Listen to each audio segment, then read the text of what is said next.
Hi, I'm Sherry and I wear a Taylor Spatial Frame. So today I'm going to talk to you a little bit about cleaning the pin sites. Now it's my belief that if you're one of those people who's considering wearing a Taylor Spatial Frame, the more information you have about the entire process, the easier it'll be to make your decision as to whether or not the Taylor Spatial Frame is right for you. So to begin with, I make sure I have all the supplies that I need ready to go. What I generally do is put a towel down underneath my leg to kind of catch any debris that may come from the cleaning. Then I have my hydrogen peroxide. I have 2 disposable cups. I have cotton swabs. And then I also have my alcoholic cloths for wiping the pins. What I normally do is I put about 1 centimeter hydrogen peroxide into one of the glasses, and you really just need enough to cover the tip of a cotton swab. So with everything at hand, what I do is just dip the swab into the hydrogen peroxide.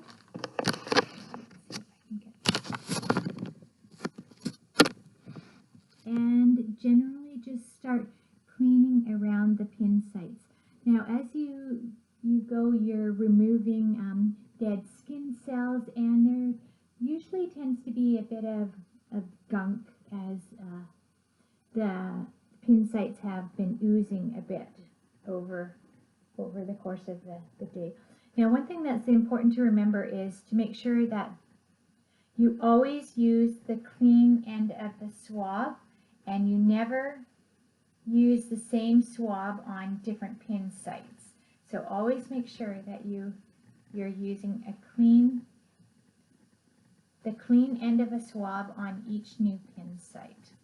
And you just generally go around the base of each one. Now when you're finished with the dirty swab, you just put it in one of the empty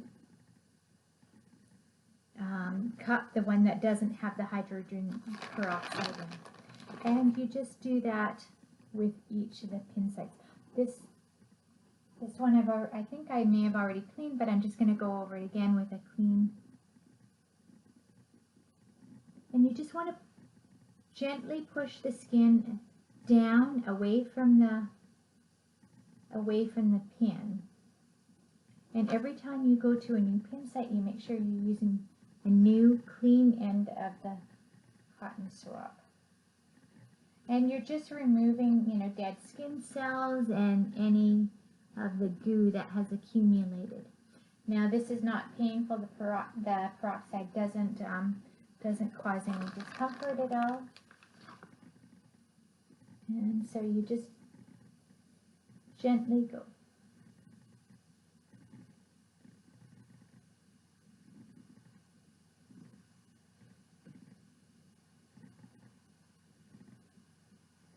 And you also just want to kind of make sure you're pulling the skin away from the pin, just gently loosening things up so it's not tight.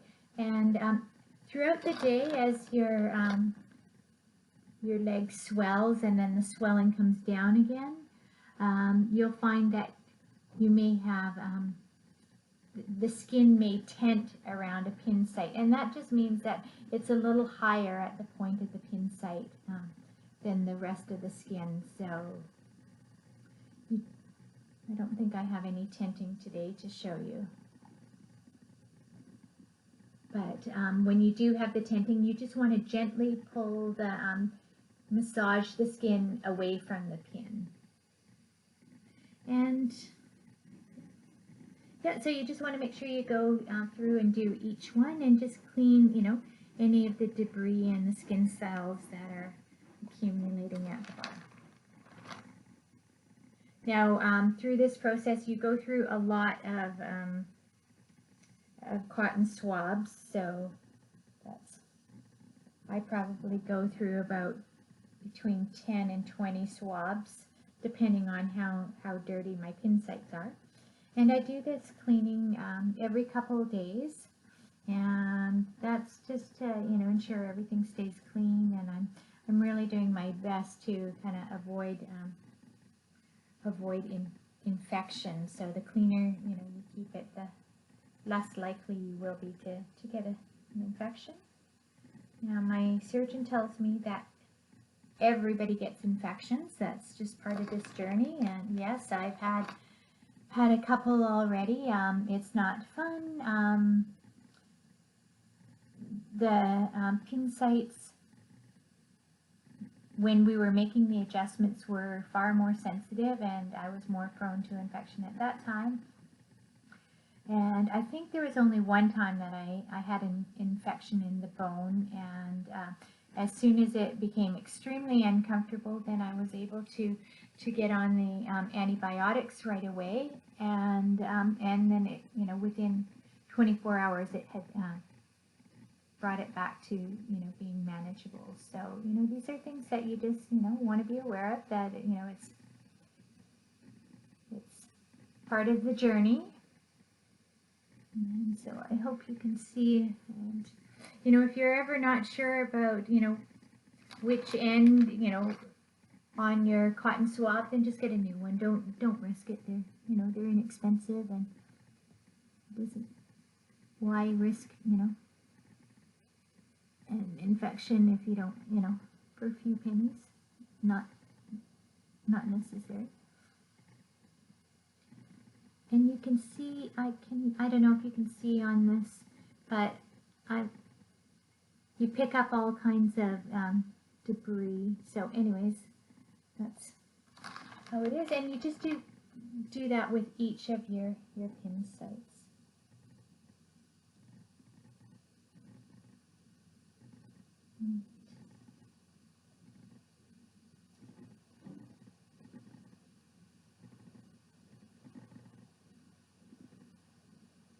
And not very exciting, I know, but I'm just, you know, I want you to have as much information as you can about what it's like.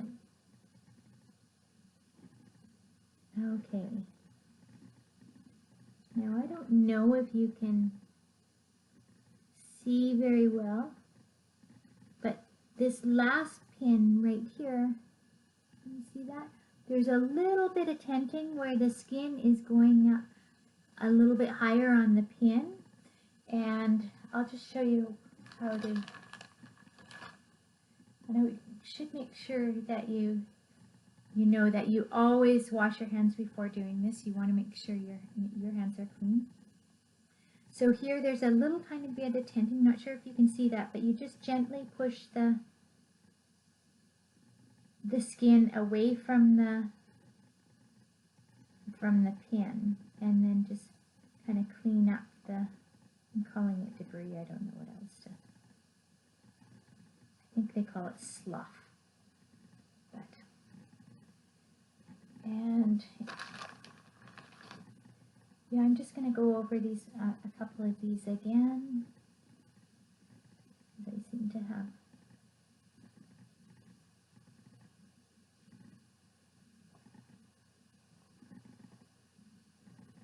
And it doesn't hurt at all doing this. Not right now. If you have a pin site that is infected, then it is just a little bit painful when you're pushing this down. But, and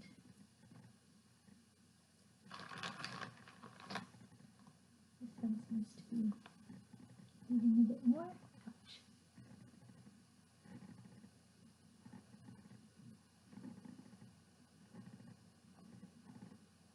Okay.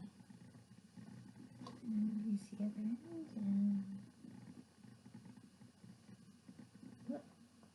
and like I say, you may have to go over one or two pin sites multiple times in order to get all the.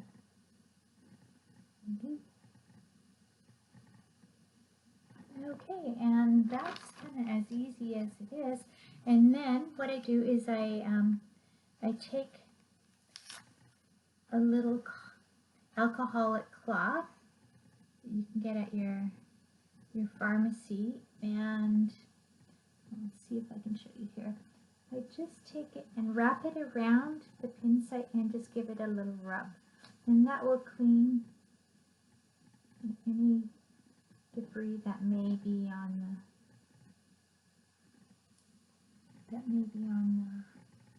the pin. And I would just do that to each of the pins. Use a clean cloth for each one. And you just kind of clean around the base of the pin and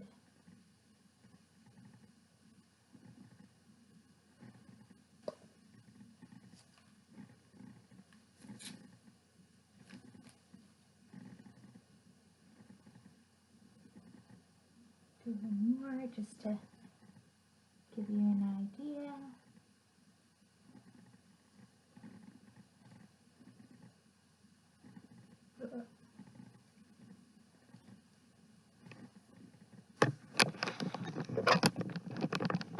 And there you have it. That's all that's required in cleaning the pin sites. It doesn't take too long and there's no discomfort in it. And so hopefully this, provides you a little bit more information and helps you make your own decision as to whether this is right for you. So thanks for watching and we'll see you next time.